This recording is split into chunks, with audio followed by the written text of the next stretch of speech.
नमस्कार एवरीवन। आज का हमारा टॉपिक है नंबर सिस्टम। कभी सोचा कि इस नंबर सिस्टम की क्यों ज़रूरत पड़ी, कहाँ से आया? तो इसको समझने के लिए हम क्या करते हैं, हम मेरे साथ आप स्टोन एज में चलो। स्टोन एज में क्या होता था कि उस टाइम लोग अपने गाय भैंस बहुत सारे जानवर रखते थे।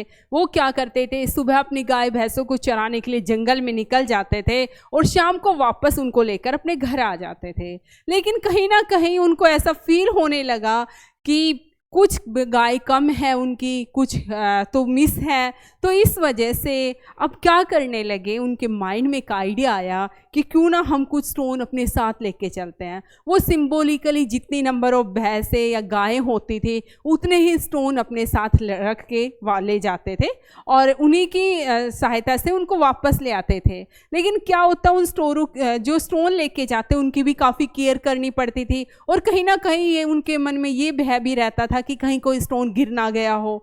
अब इसी तरीके से एक दिन उनके माइंड में आया, क्यों ना हम इन सारी दुविधा से बचने के लिए इनको नाम दे दे, 1 2 3 4 गाय, 5 गाय, 6 गाय। और ये एकदम से नेचुरली उनके मन में आया। तो यहाँ से 1 2 3 4 के कॉन्सेप्ट से हमारा एक नंबर सिस्टम आया जिसका नाम पड़ा नेचुरल नंबर। तो ये था हमारे नेचुरल नंबर की स्टार्टिंग। समझ में आई कि यहाँ से हमारे नेचुरल नंबर की स्टार्टिंग होगी 1 2 3 4 और अप टू इनफाइनाइट, मतलब जिसकी कोई एंडिंग नहीं है। ध्यान रखना, बचपन में जब छोटे होते हैं तो हमें लगता है 1 से 100 तक टीचर सिखाता है कि 1 से 100 तक नेचुरल नंबर है। लेकिन ध्यान रखना, नेचुरल नंबर क्या रहते हैं? इनफाइनाइट रहते हैं, जिनकी कोई लिमिट नहीं रहती। इनफाइनाइट की नोटेशन ये रहती है हमारी अप टू इन्फिनिटी। अब जैसे ही 1 2 3 4 तो हो गया, अब वो आइटम्स, वस्तुओं का लेन देन होने लगा, चीज़ों की। अब क्या होने लगा कि जिसके पास कुछ नहीं है उसके लिए वो क्या करते, सिंबॉलिकली कोई ये सिंबल लगा देता, कोई खाली छोड़ देता, कोई कोमा लगा देता। मतलब अलग अलग लोग, उनकी नोटेशन भी अलग अलग। अब इन सुविधा, ये सारी एक दुविधा बनने लग गई। तो इसी टाइम हमारे भारत में आर्यभट्ट ने पूरी दुनिया को एक नया नाम दिया और वो नया नाम क्या था? जीरो। इसलिए कहते हैं जीरो जो है वो भारत की सारी दुनिया को देन है। आर्यभट्ट ने एक नया नंबर निकाला जिसका नाम पड़ा जीरो। वो जीरो क्या होता है? नथिंग, मतलब जिसके पास कुछ नहीं। अब सब लोग उसकी जगह क्या लिखने लग गए? जीरो। तो जीरो, जैसे ही जीरो इन्वेंट हुआ वहां से ही हमारे नया नंबर सिस्टम पड़ गया और उसका नाम क्या पड़ा? Whole number. क्या पड़ा? Whole number. होल नंबर क्या हुए? Natural number including zero. ठीक है, वो क्या पड़ा? Whole number. और ये भी क्या होगी? Up to infinite. Number system तो अप टू इनफाइनाइट ही चलेगा।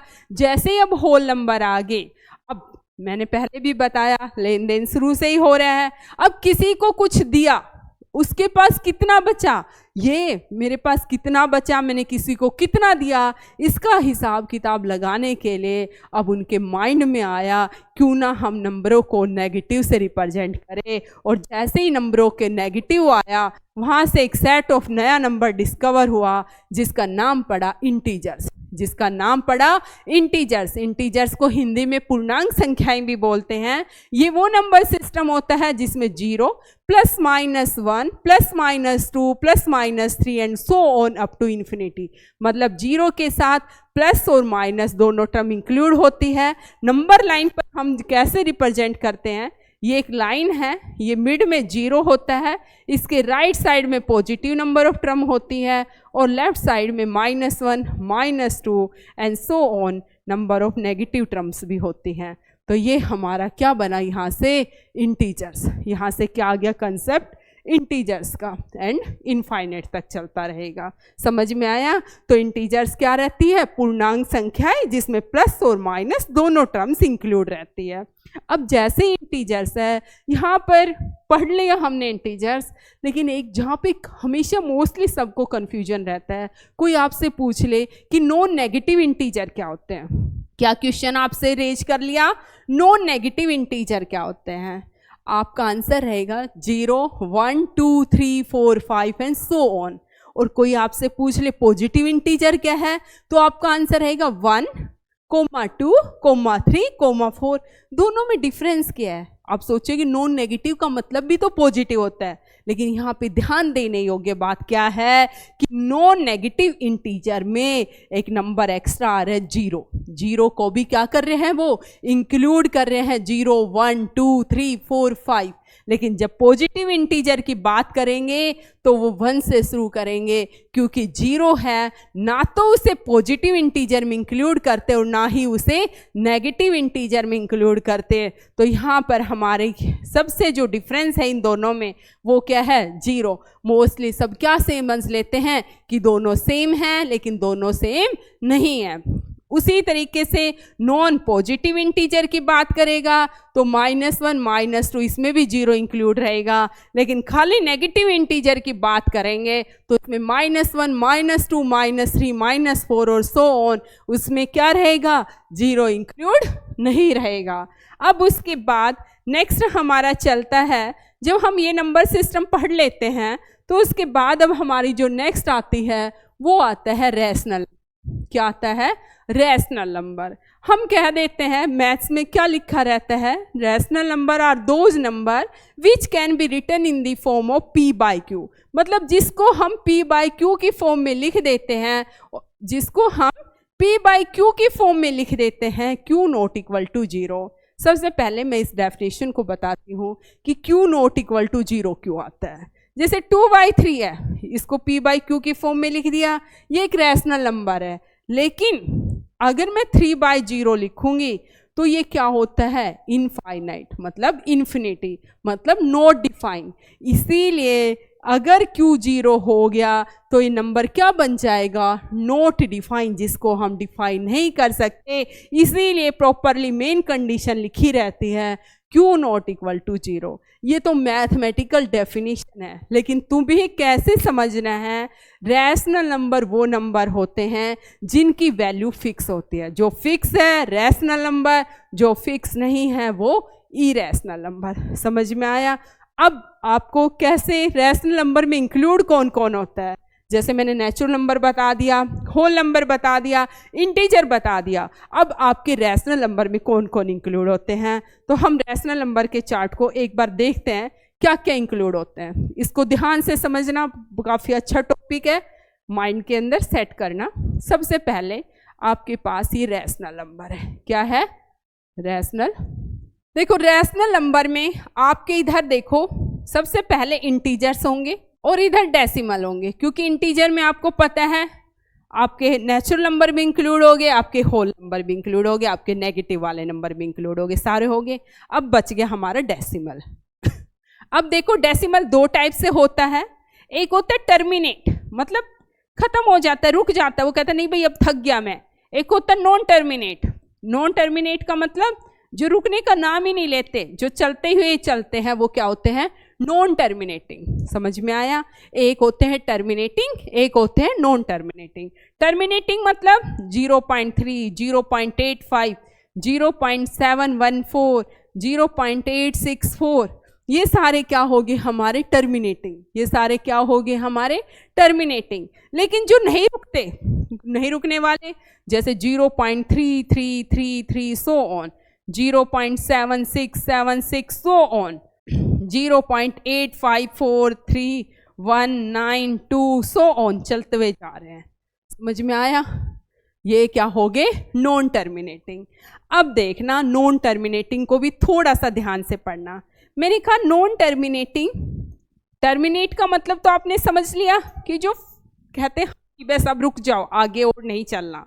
लेकिन नॉन टर्मिनेटिंग जैसे 0.3333, 0.8585, ठीक है, ऐसे 0.76543729 सो ऑन। अब जो नॉन टर्मिनेटिंग होते हैं उसको क्या कहते हैं, ये हमारे क्या रहते हैं, नॉन टर्मिनेटिंग, ये वाले। समझ में आया? लेकिन पता है जो नॉन टर्मिनेटिंग रहते हैं उसमें भी देखो ये रिपीटेशन सेम है, 3333 सो ऑन, 858585 सो ऑन। लेकिन ये देखो रिपीटेशन नहीं हो रहा, यहाँ पे डिजिट्स का रिपीटेशन नहीं हो रहा, कभी कुछ आ रहा है कभी कुछ आ रहा है।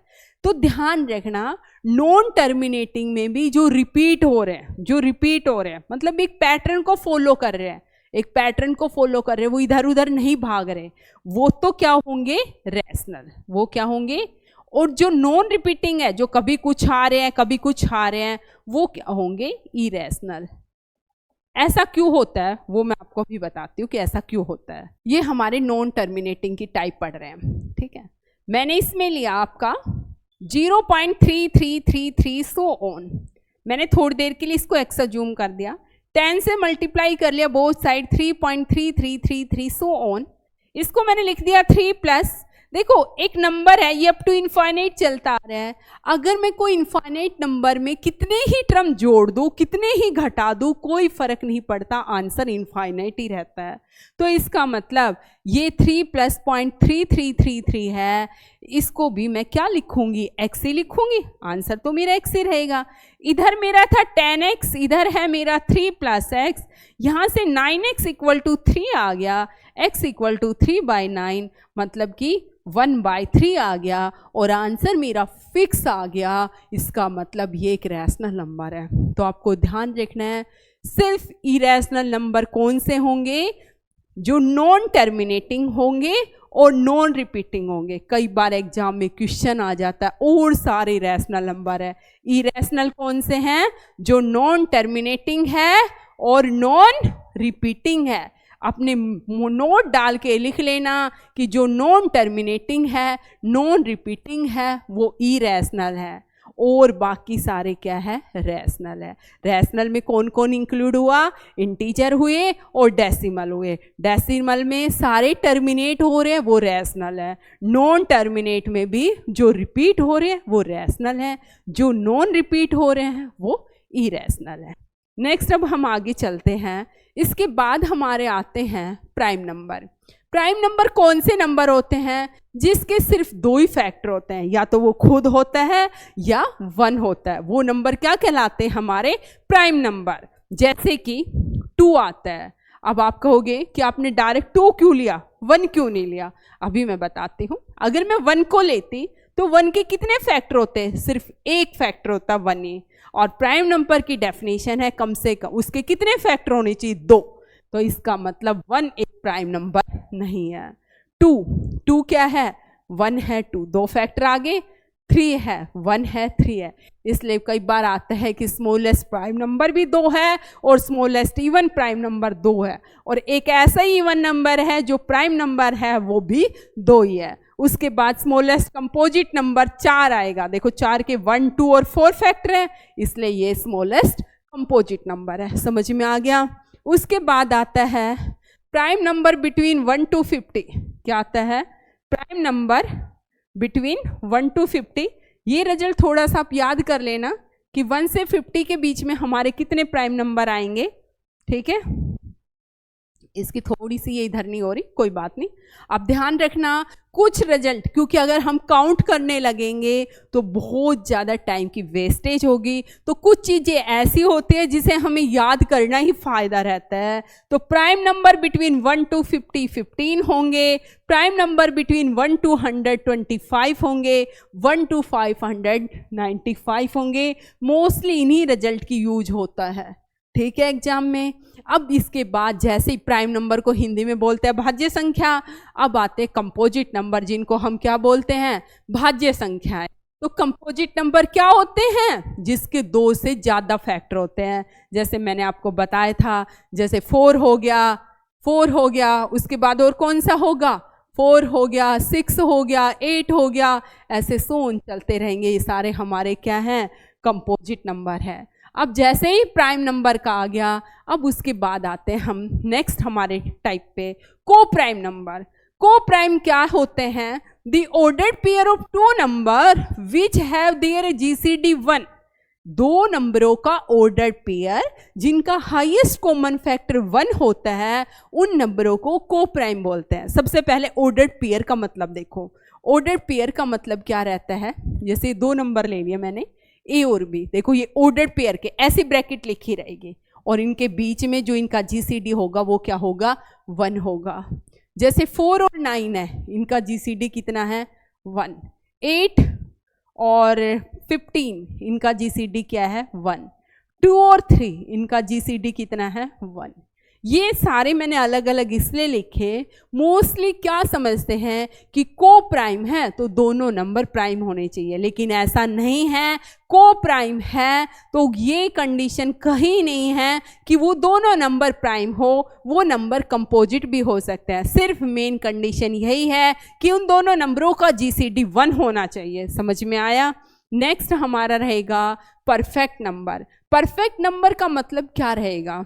कोई भी नंबर है, यदि हम उसके सम ऑफ इट्स प्रॉपर डिवाइजर करें, यदि वो उस नंबर के इक्वल आ जाए तो वो क्या है? Perfect number. कोई भी नंबर यदि sum of its proper divisor is equal to the number itself, तो वो नंबर क्या रहेगा? हमारा परफेक्ट नंबर रहेगा। समझ में आया? जैसे कि हमारा 6 है, 6 की हमारी देखो फैक्टर क्या क्या रहेंगे।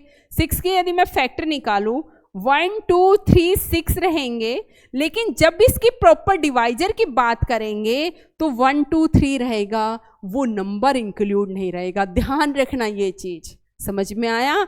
तो यहाँ पर अब इनके प्रॉपर डिवाइजर का सम करो। 1 + 2 + 3 6 आया, इसका मतलब 6 एक परफेक्ट नंबर है। 28 लो, 28 के फैक्टर निकालो। 1 2 4 7 14 28 इनका सम करोगे तो देखो 1 + 2 + 4 + 7 + 14 किसके इक्वल आएगा? 28। तो 28 भी हमारा क्या है? एक परफेक्ट नंबर। समझ में आया कि परफेक्ट नंबर क्या होते हैं? तो इसका मतलब ये हमारे क्या हैं? परफेक्ट नंबर हैं। ठीक है। उसके बाद नेक्स्ट परफेक्ट नंबर है 496, उसके बाद 8128, बीच में और कोई परफेक्ट नंबर नहीं आता। ये यहाँ तक कि एग्जाम में पूछे जाते हैं तो ये 3 4 है, इसके बाद आगे काफ़ी बड़ा हो जाता है, तो ये याद एक बार कर लेना। ठीक है। नेक्स्ट में परफेक्ट नंबर के बाद अब नेक्स्ट आता है हमारा कुछ डिविजिबिलिटी रूल। डिविजिबिलिटी रूल क्या है कि हमारे पास कोई बड़ा लार्ज नंबर है, हम उसको बार बार डिवाइड ना करके देखें, उसके लिए हमें कुछ रूल दे रखे हैं कि नंबर को देखते ही हमें पता चल जाए कि नंबर 2 से 3 से किस नंबर से किस डिजिट से डिवाइड होगा। तो अगर कोई भी नंबर 2 से डिवाइड हो रहा है तो उसकी लास्ट डिजिट इवन होनी चाहिए। इवन का मतलब क्या होनी चाहिए? लास्ट डिजिट 0 2 4 6 8 ऐसे होनी चाहिए। 3 से कब होगा? यदि उस नंबर की सभी डिजिट का सम करे, यदि वो 3 से डिवाइड हो रहा है तो नंबर भी 3 से डिवाइड होगा। उसके बाद है 4 से, यदि उसकी लास्ट 2 डिजिट, हमें सिर्फ लास्ट 2 डिजिट देखनी है, यदि लास्ट 2 डिजिट 8 से डिवाइड हो रही है, 4 से हो रही है, तो नंबर भी 4 से डिवाइड होगा। 5 से डिवाइड होने की कंडीशन है कि नंबर कितना भी बड़ा हो, हमें सिर्फ लास्ट डिजिट देखनी है। आगे 6 लिखा है, 5 लिखा है, 0 लिखा है, कोई मतलब नहीं। यदि लास्ट डिजिट 0 या 5 है तो नंबर 5 से डिवाइड होगा। 6 से कोई नंबर कब डिवाइड होगा? यदि किसी कोई नंबर 2 से और 3 से दोनों से डिवाइड हो रहा है तो हर हाल में वो नंबर किससे डिवाइड होगा? 6 से डिवाइड होगा। अब 7 से डिवाइड होने की क्या कंडीशन है वो मैं बताती हूँ। जैसे 462 है, आपने लास्ट डिजिट उठानी है, इसका डबल करना है, जो बाकी रेस्ट ऑफ डिजिट बच गया उसमें से इसको क्या करना है? माइनस। अब जो आंसर आया, यदि वो 7 से डिवाइड हो गया तो नंबर भी 7 से डिवाइड होगा, अदरवाइज नहीं होगा। उसके बाद 8 से क्या है कि लास्ट 3 डिजिट 8 से डिवाइड होनी चाहिए। 9 से जो 3 की कंडीशन थी कि सम ऑफ डिजिट अगर 3 से डिवाइड हुआ, वैसे ही 9 में भी यदि सम ऑफ डिजिट यदि 9 से डिवाइड हुआ तो नंबर भी 9 से डिवाइड होगा। 11 से डिवाइड होने की क्या कंडीशन है कि यदि किसी नंबर के sum of digit at even place minus sum of digit at odd place, यदि उनका जो डिफरेंस है वो 11 से डिवाइड हो गया तो नंबर भी 11 से डिवाइड होगा। जैसे 121 है, 0 लिख दिया, 0 + 2 2, 1 + 1 2, 2 - 2 0 आया। यदि 0 11 से डिवाइड हो रहा है तो नंबर भी किससे डिवाइड होगा? 11 से डिवाइड होगा ही होगा। समझ में आया? तो ये थी हमारी डिविजिबिलिटी रूल, जो आपको डायरेक्ट देखते ही पता चल जाएगा कि कौन सा नंबर किससे डिवाइड हो रहा है। इसके बाद नेक्स्ट हम चलते हैं इसमें हाँ, कुछ फॉर्मूलाज हैं जो हमें याद रखने हैं। और आपको एक बात बताऊं, फॉर्मूला के बेस जो भी क्वेश्चंस है एग्जाम में, कोशिश करना एलिमिनेशन मेथड से उनको सोल्व करने की। अगर ना आपको फॉर्मूले याद हो तब भी आप एलिमिनेशन मेथड लगाओ, लेकिन ये कई बार हमारा एलिमिनेशन मेथड फेल हो जाता है। तो कुछ फॉर्मूले जो बहुत जनरल है वो याद रखने हैं। फर्स्ट है कि 1 से लेकर n तक के नंबर नेचुरल नंबर है, उनका सम का फॉर्मूला होता है n into n plus 1/2, n into n plus 1/2। समझ में आया? अगर यहाँ पर कंडीशन है कि नंबर 1 से ही स्टार्ट होना चाहिए। अगर sum of square of natural number है तो उसका फॉर्मूला होगा n into n plus 1 into 2n plus 1/6। Condition ध्यान रखना, बीच में कोई नंबर स्किप नहीं होना चाहिए, नंबर की कंटिन्यूएशन होनी चाहिए। और दूसरा है कि नंबर 1 से स्टार्ट होना चाहिए। तीसरा है sum of cube of first n natural number, तो उसका फॉर्मूला होगा, क्या होगा, n इंटू n प्लस 1/2 और इनका होल स्क्वायर। देखना यहाँ पे गलत मत कर देना, क्यूब है लेकिन फॉर्मूले में क्या लगेगा, स्क्वायर लगेगा। अब मैं पूछूं ये फॉर्मूला सही है? आप 2 नंबर लो, ले लिए स्टार्टिंग के। 1 का क्यूब कितना आता है, 2 का क्यूब 9। यहाँ पे देखो 1 प्लस 1 2/2 n, हाँ 2 लिया ना, 2 प्लस 1 3, और यहाँ पर n की जगह 2 लिया था, सॉरी। और इसका होल स्क्वायर, 2 से 2 कैंसिल, 3 का स्क्वायर क्या आएगा, 9 आ गया। Left hand side equal to right hand side, इसका मतलब हमारा फॉर्मूला सही है। अब जो हमने थ्योरी पढ़ी इससे बेस्ड क्वेश्चन है। अब हम मोस्टली नंबर सिस्टम की जो बेसिक था वो पढ़ा। अब इससे बेस्ड जो भी टाइप है, जो मोस्ट इंपॉर्टेंट टाइप एग्जाम में आई हुई है, जितना आज कवर होगा वो मैं आज करा दूंगी और बाकी मैं नेक्स्ट आगे कराती रहूँगी। तो कुछ टाइप है आज ही मैंने मेंशन कर ली है, जैसे ये टाइप है हमारी टाइप 1। टाइप 1 क्या कहती है हमारी, ध्यान से देखना, फेस वैल्यू और प्लेस वैल्यू चार्ट के बारे में बताया हुआ है।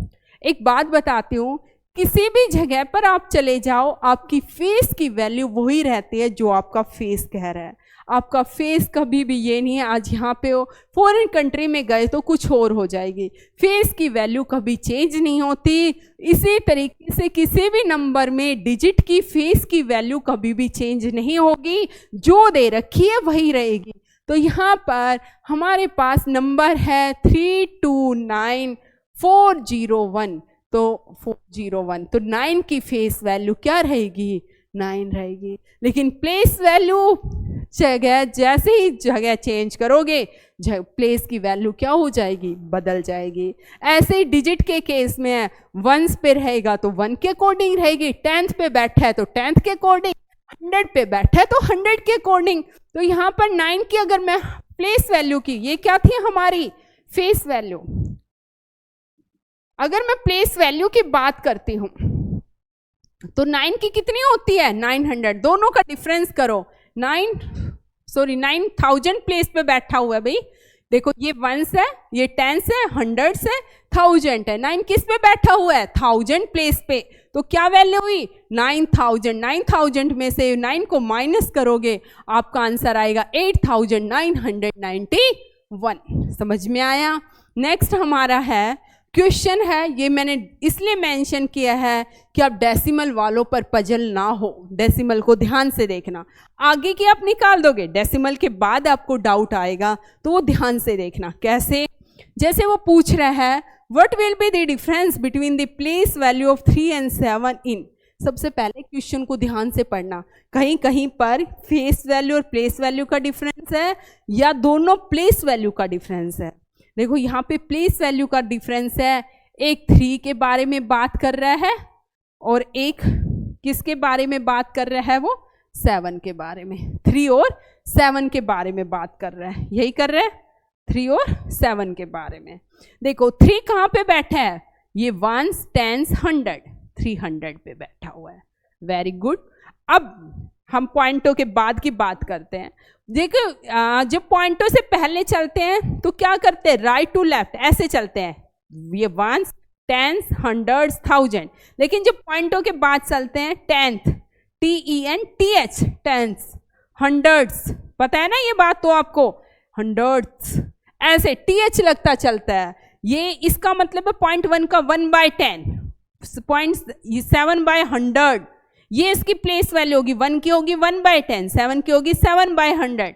अगर मैं डेसिमल में लिखूंगी तो 0.07। तो देखो माइनस कैसे करना है, दोनों का डिफरेंस देखना था। ये समझ में आया? 39992।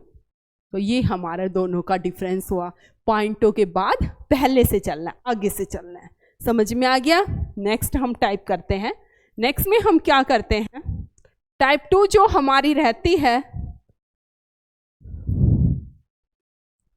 जो हमने डिविजिबिलिटी पे रूल पढ़े थे उनको अप्लाई करना सीख रहे हैं। अब हम इस टाइप में कैसे अप्लाई करेंगे कि मेरे पास कोई भी नंबर दे रखा है, ये नंबर वो कह रहा है 3 से डिवाइड हो रहा है, ठीक है, 3 से डिवाइड, मेरे माइंड में एकदम से क्लिक किया कि कोई भी नंबर 3 से डिवाइड कब होगा, यदि उस नंबर की सभी डिजिट का सम करते हैं, अगर वो सम 3 से डिवाइड होता है तो ऑब्वियस है नंबर भी मेरा 3 से ही डिवाइड होगा। यही कंडीशन है।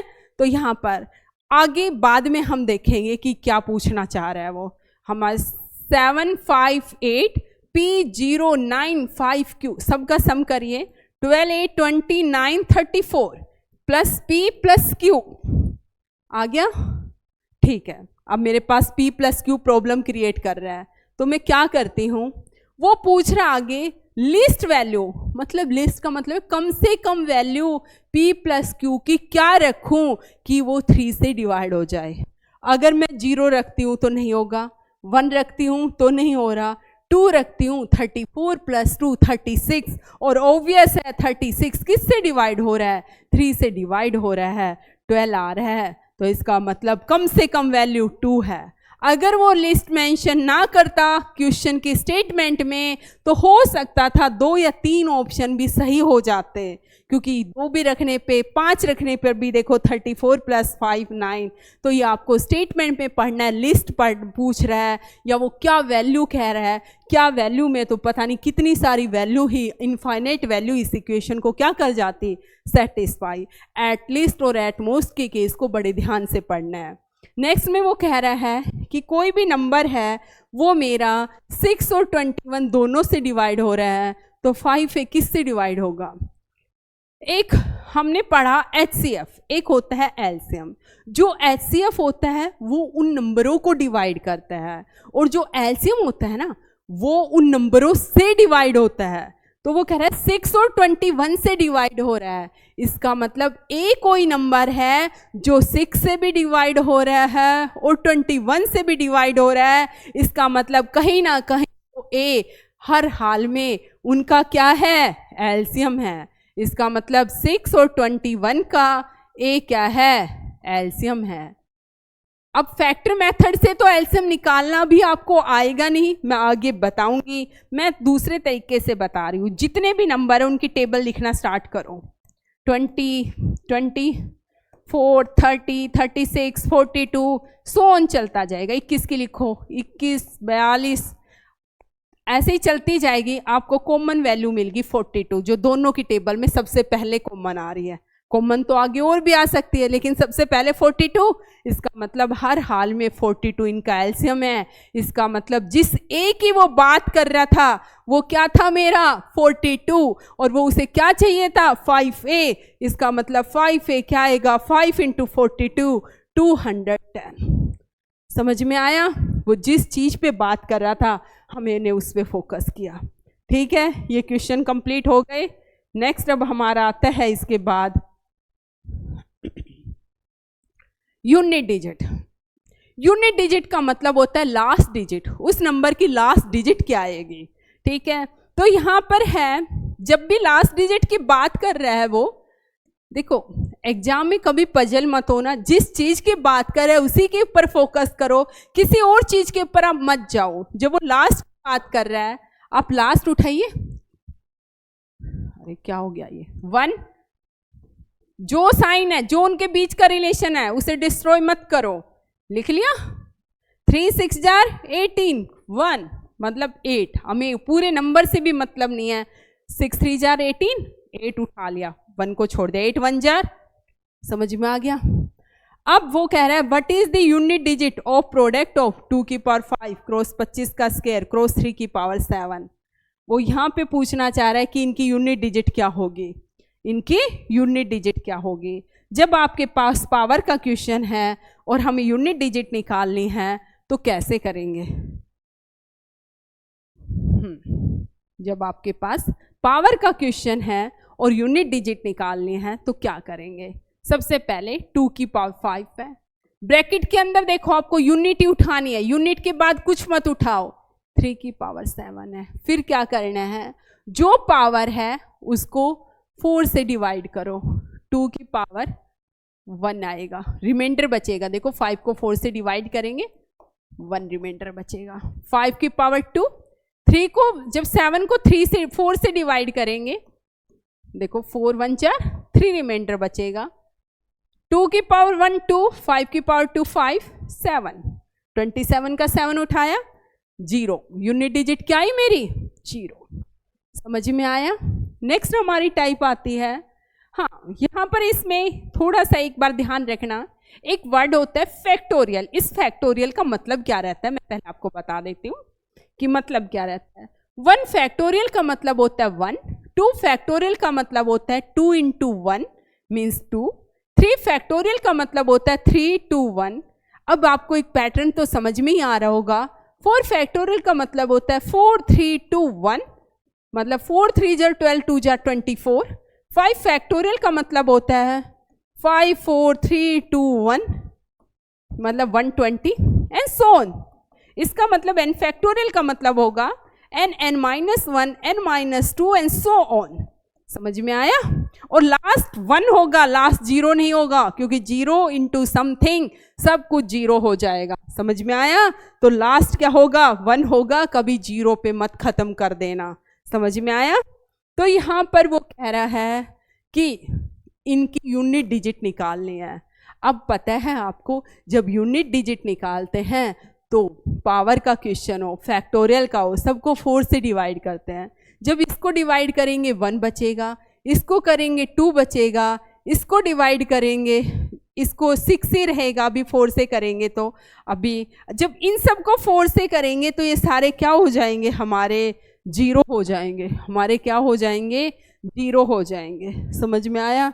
तो हमें क्या करना है, हमें क्या करना है कि जहाँ पे आपके 0 हो जाए, जहाँ पे आपके 0, ये देखो यहाँ पे भी 4 फैक्टर है, यहाँ पर भी 4 फैक्टर है, यहाँ पर भी 4 फैक्टर आएगा, तो ये सारे हमारे क्या हो जाएंगे 0 हो जाएंगे। तो कहीं ना कहीं हमारे पास 1 बचेगा, 2 बचेगा, प्लस 3 बचेगा। आप सोचोगे आपने यहाँ पे 4 क्यों नहीं लिया, 6 क्यों नहीं लिया, क्योंकि इनके बीच में प्लस साइन है, इनके बीच में प्लस साइन है। अगर मैं इसको 4 से कर दूंगी 2 2 4 और 1 5 आ जाएगा, वो हमारे गलत हो जाएगा। पहले आप इस रिलेशन को सोल्व करोगे, आगे जो भी नंबर आएगा वो बड़ा आएगा। देखो अगर मैं 24 को 4 से करूँगी तब भी यहाँ पे 4 3 जार 12 2 जार 24 1 जार 24, 24 को 4 से डिवाइड करेंगे, रिमाइंडर क्या आएगा 0, लेकिन यहाँ पर रिमाइंडर मेरा चेंज हो जाएगा। ठीक है। तो 1 + 2 और ये आया मेरा 6, ये मेरा क्या आया यहाँ पर 6 + 6 + 0 0 0 0 0 सो ऑन। तो यूनिट डिजिट क्या आई हमारी 9। समझ में आया। तो पहले इनको ऐड करना है, कभी डिवाइड मत करना 4 से, ये तो बाद में जब ऐड करोगे तो आगे 0 होता जाएगा, क्योंकि उनको 4 से डिवाइड करने पर सारा क्या आ रहा है 0 आ रहा है। समझ में आया। तो यहाँ पर हमारी कुछ बातें याद रखने की है। वो क्या है याद रखने की बातें, वो मैं यहाँ पर बता देती हूँ आपको। अगर कोई भी नंबर है उसकी लास्ट डिजिट 0 आ रही है, 1 आ रही है, 5 आ रही है, 6 आ रही है, तो उसकी यूनिट डिजिट चाहे कितने भी पावर हो वही की वही रहेगी, 0 1 5 और 6 से। सेकंड है किसी भी नंबर की साइक्लिसिटी क्या निकालते हैं। साइक्लिसिटी का मतलब होता है कि वापस से वहीं घूम फिर के वहीं पर आ जाना। कहते हैं ना एक टाइम पीरियड बाद वापस वही वैल्यू अटेन कर लेना जो उसकी पहले थी। तो यहाँ पर देखना 0 है, अगर 0 की साइक्लिसिटी की बात करते हैं तो वो 1 होती है, 1 की साइक्लिसिटी की 1 होती है, क्योंकि 1 को एक बार ही लेंगे 1 ही आएगा, 0 को भी एक बार लेंगे। 5 की साइक्लिसिटी भी क्या होती है, 1 होती है, क्योंकि इसमें कोई चेंज ही नहीं होता, मैंने बताया था। 6 की भी क्या होती है, 1 ही होती है। क्यों 5 की, क्योंकि 5 को कितनी बार भी हम मल्टीप्लाई कर लेंगे हमारी साइक्लिसिटी में कोई 5 5 5 ही आएगा हमेशा, यूनिट डिजिट। 5 की टेबल कर लो, है ना, 5 5 जार 25, 25 5 जार 1, 625, ऐसे ही हमारा चलता हुआ रहेगा। अगर हम 2 की बात करते हैं, 2 की साइक्लिसिटी, 2 एक बार क्या 2 आया, 2 को 2 बार करेंगे 4 आएगा, 2 को 3 बार करेंगे 6 आएगा, 2 को 16 आ गया, 2 दूनी 4 8 आएगा, 6 नहीं, गलती से बोल गई। 2 2 जार 4, 2 जार 8, 2 जार 16, और फिर से करेंगे तो क्या आएगा, देखो 6 आया, 6 2 जार 12, 5वीं बार फिर से 2 आना स्टार्ट हो गया। इसका मतलब 2 की साइक्लिसिटी कितनी हुई, 4 हुई। अगर मैं 3 की बात करूं, 3 3 3 3, 3 3 जार 9, 9 3 जार 27, 7 3 जार 21, और 1 को फिर से 3 से करेंगे, फिर से मेरा 3 आ गया। इसका मतलब 3 की साइक्लिसिटी कितनी होगी, 4 हो गई। इसी तरीके से 7 8 इनकी साइक्लिसिटी 4 रहेगी। 4 की देखो 2 क्यों लिखी है, क्योंकि 4 4 जार 16 हो गया, 6 आया, 6 को फिर से एक बार 4 से करेंगे, फिर 4 आ गया, मतलब दूसरी बार करने के बाद तीसरी बार से फिर 4 आ गया। तो ये हमारी साइक्लिसिटी। आजकल एग्जाम में साइक्लिसिटी से यूनिट डिजिट ना पूछ के वो नंबर की साइक्लिसिटी पूछता है। तो ये हमारी साइक्लिसिटी निकालने का वे है, इस तरीके से हम निकाल लेंगे। आगे जो है वो मैं कल नेक्स्ट हमारा जो भी है वो नेक्स्ट मैं कल कराऊंगी। और अगर आपको कुछ अच्छा लगे, इसमें कुछ समझ में आए, तो प्लीज़ कमेंट में ज़रूर मेंशन करना। आज के लिए धन्यवाद, कल मिलते हैं आपसे।